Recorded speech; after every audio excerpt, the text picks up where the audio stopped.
Bom dia, irmãs. Queria compartilhar um chazinho da manhã com vocês e hoje com o tema Deixando Marcas. Eu queria ler Gálatas 6:17 com vocês, onde o apóstolo Paulo diz: Quanto ao mais, ninguém me moleste, porque eu trago no corpo as marcas de Cristo. Então, o apóstolo Paulo falou disso com muitas propriedades. Ele sabia o que era ter as marcas de Cristo no seu corpo, ao ponto que ele chegou a dizer, né? Sejam meus imitadores, como eu sou de Cristo. Mas que marcas você e eu temos deixado no mundo? Quando as pessoas lembrarem de nós, que marcas elas vão lembrar de nós? Por exemplo, este ano, né, desde 2020, nós temos sido marcados pela máscara. Nossos netos, nossos bisnetos, eles vão poder achar estranho, né, ver as pessoas com máscaras, e nós vamos lembrar, olha, essa foi uma marca que aconteceu naquele tempo, naquela época houve uma pandemia e tal. Ela nos marcou. Mas que tipo de marcas temos deixado na caminhada da nossa vida? Muitas pessoas marcam nossas vidas e muitas pessoas deixaram marcas nas escrituras. Algumas marcaram por sua fé e foi uma marca positiva, outros marcaram de forma negativa para nos trazer ensinamentos. E isso nos deve levar a refletir. Que marca eu e você temos deixado na nossa família, na nossa igreja, no nosso trabalho, ao nosso redor? Que marcas nós temos deixado na vida das pessoas? Muitas pessoas marcam porque nos ajudam no momento de dificuldade, porque estão presentes nas nossas vidas no momento de dor. Outras nos marcam porque puxam o nosso tapete, nos deixam sem chão no momento de dificuldade. Então, tudo isso marca a nossa vida. E nós, olhando para as Escrituras, nós podemos olhar para mulheres que marcaram a história, marcaram a vida de pessoas. E eu queria começar olhando com vocês duas mulheres que marcaram de forma negativa. E eu não vou ler porque os textos são grandes, mas depois vocês podem até ler. E eu queria começar falando da mulher de Potifar. Está lá em Gênesis 39. Aquela mulher, ela marcou a história por ser uma mulher sem caráter. Ela marcou a vida das pessoas que estavam ao redor dela, e em especial de José.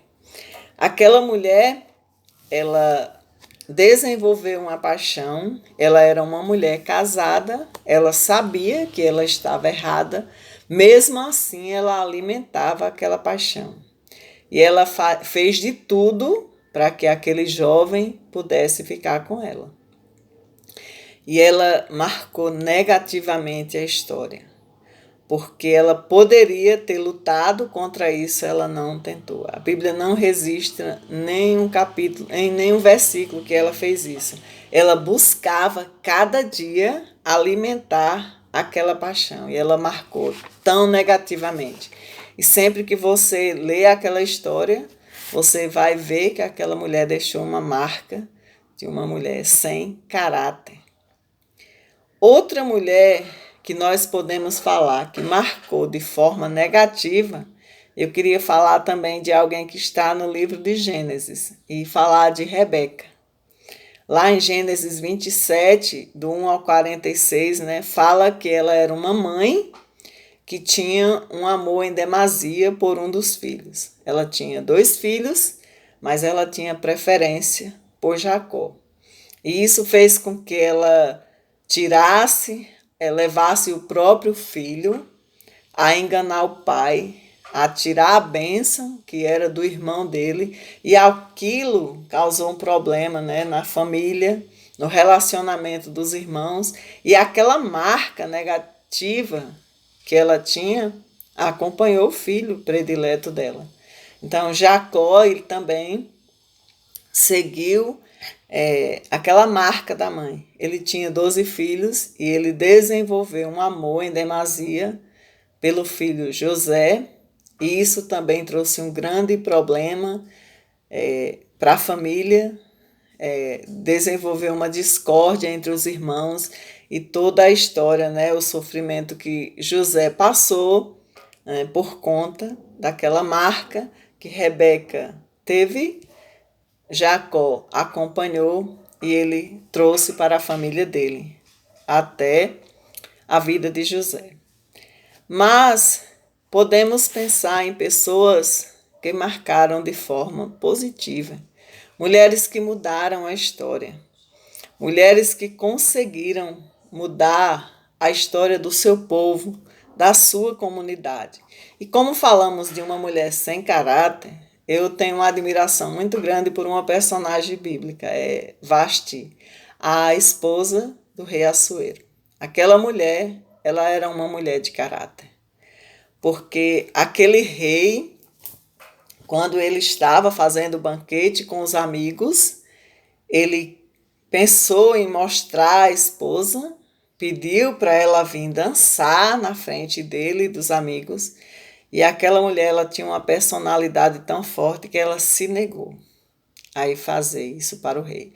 E ela sabia que ela poderia morrer, ela poderia perder toda a glória, poderia ser descoroada, mas ela era uma mulher que tinha um caráter firme e ela se negou. E por isso ela foi descoroada, mas ela não perdeu o seu caráter.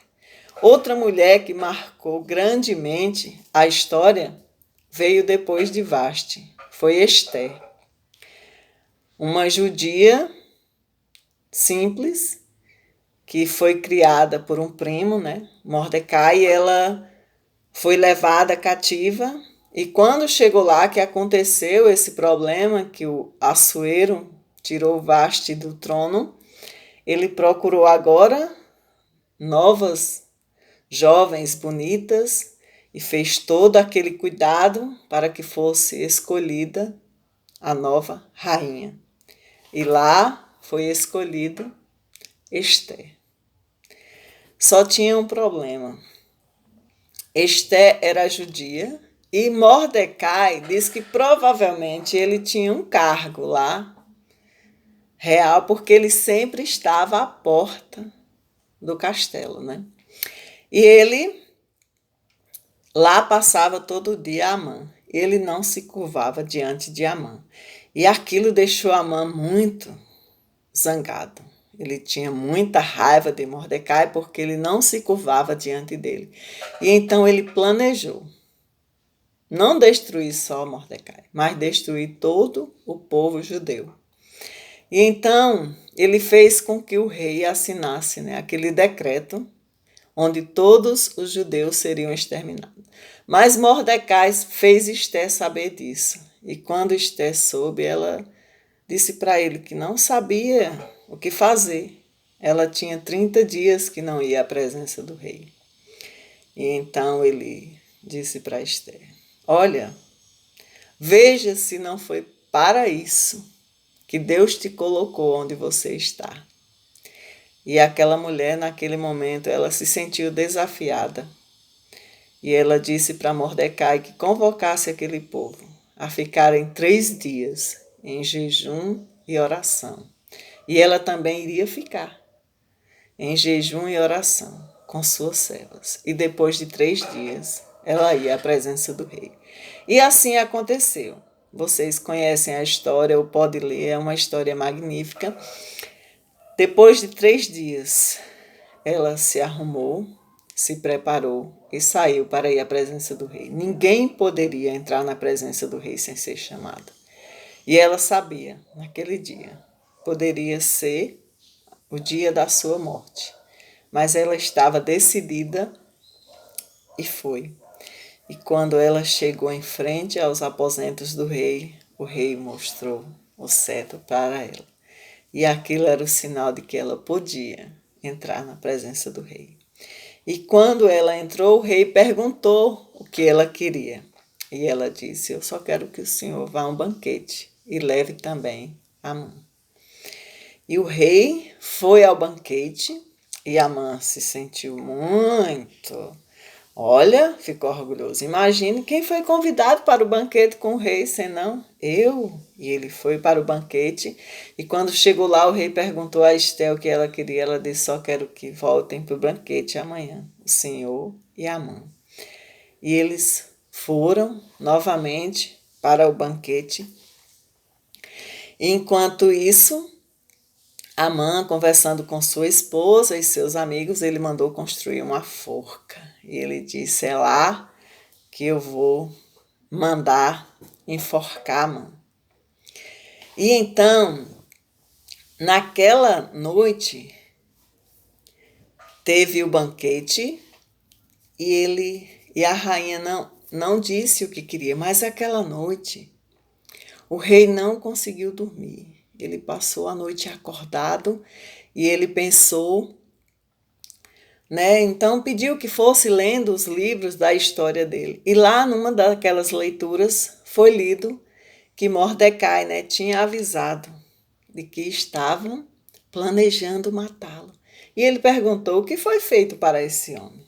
E o homem leu no livro: nada. E então o dia já estava amanhecendo e ele mandou procurar quem estava lá no palácio. E quem estava chegando? Amã. E o rei mandou chamá-lo e perguntou para ele: Amã, o que se deve fazer a um homem a quem o rei quer honrá-lo? Ele imaginou: quem será senão eu? Ele disse: ah, senhor, que vista a melhor roupa real, que pegue o seu cavalo real e saia dizendo na cidade: este é o homem a quem o senhor deseja honrar. E o rei disse: então, vá você e faça isso com o judeu Mordecai. Ah, Amã ficou arrasado. Ele odiava Mordecai, mas ele fez. O rei mandou e ele fez. Mas naquele dia ele ficou tão triste. E quando chegou que contou à esposa, ela disse: olha, isso não é um bom sinal. Mas ele tinha que ir para o último banquete com a rainha.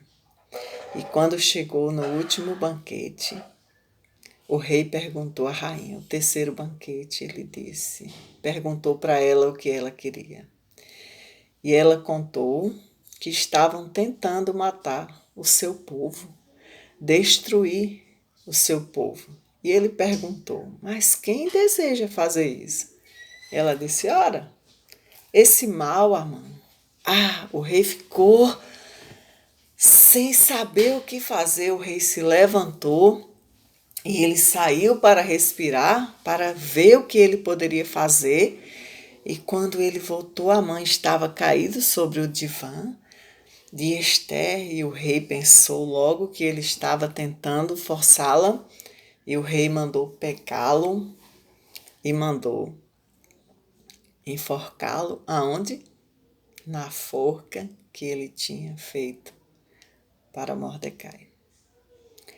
Aquela mulher, ela marcou a história como uma mulher sábia, uma mulher de coragem e principalmente uma mulher que dependia de Deus. Ela não fez as coisas sem orar, ela não fez sem jejuar, ela passou dias na presença de Deus, pedindo a Ele ajuda e sabedoria para resolver aquela causa. E Deus concedeu o seu pedido e aquela nação de Israel foi salva. Então, ela marcou de forma que todo Israel e todo mundo conhece a marca da rainha Ester. Todos nós deixamos marcas. Todos nós recebemos marcas. Eu, você, tem pessoas que vivem ainda hoje e que têm marcado nossas vidas profundamente. Outras pessoas que não estão mais conosco, mas nós vamos levar a marca deles por toda a nossa vida. Eu pessoalmente tenho muitas marcas de irmãos. E eu gosto de falar de uma marca que um irmão meu, irmão de sangue, deixou. Esse irmão não está mais conosco, Deus o chamou, né? Em 2019. Ele foi para a glória, mas eu falo dele porque ele marcou minha vida e marcou nossa igreja, porque quando você menciona na nossa igreja a vida do irmão Vicente, todo mundo vai lembrar. Era um homem de oração, era um homem que gastava tempo em oração. Na igreja, ele desenvolveu um ministério de oração por mais de 15 anos. Ele e mais 2 irmãos, eles iam todas as segundas e gastava tempo em oração. Todas as segundas tarde ele não tinha compromisso maior para ele do que estar na igreja orando. E ele fazia isso, ele dizia na igreja: irmãos, deixe seu pedido na caixinha, que eu vou estar orando por eles. E eles realmente estavam orando. Então é isso. Nós marcamos as pessoas. Pessoas nos marcam. Nós não conseguimos esquecer pessoas que nos acodem no momento de dificuldade. Pessoas que estão presentes no momento difícil, que muitas vezes eles não dizem nada. Eu lembro muito de uma irmã na igreja, ela tem algumas dificuldades. É a irmã Gislene, ela tem algumas dificuldades, ela enfrenta. Mas eu lembro quando meu cunhado morreu, e como foi assim uma tragédia, a gente ficava desesperada, e ela, na simplicidade dela, ela não sabe ler, mas ela disse tanto versículo para mim, ela dizia assim: Sandrinha, não fique desesperada, ele está na glória, a dor é só nossa. Então ela marcou minha vida nesse momento, mesmo sem eu sabendo que ela estava ali para me consolar, com todas as dificuldades que ela tinha, mas ela trouxe uma palavra de conforto. Então, todos nós marcamos vidas. Então, devemos pensar que tipo de marcas nós temos deixado. E nós possamos buscar a cada dia deixar marcas que nos aproximem mais de Cristo e que levem as pessoas a aproximarem-se cada vez mais do nosso Deus. Então, que possamos dizer como o apóstolo Paulo, né? Sejam meus imitadores, como eu sou de Cristo. É uma responsabilidade muito grande, mas o apóstolo Paulo, ele tinha esse viver. Que Deus nos abençoe, nos ajude a marcar o mundo de forma positiva.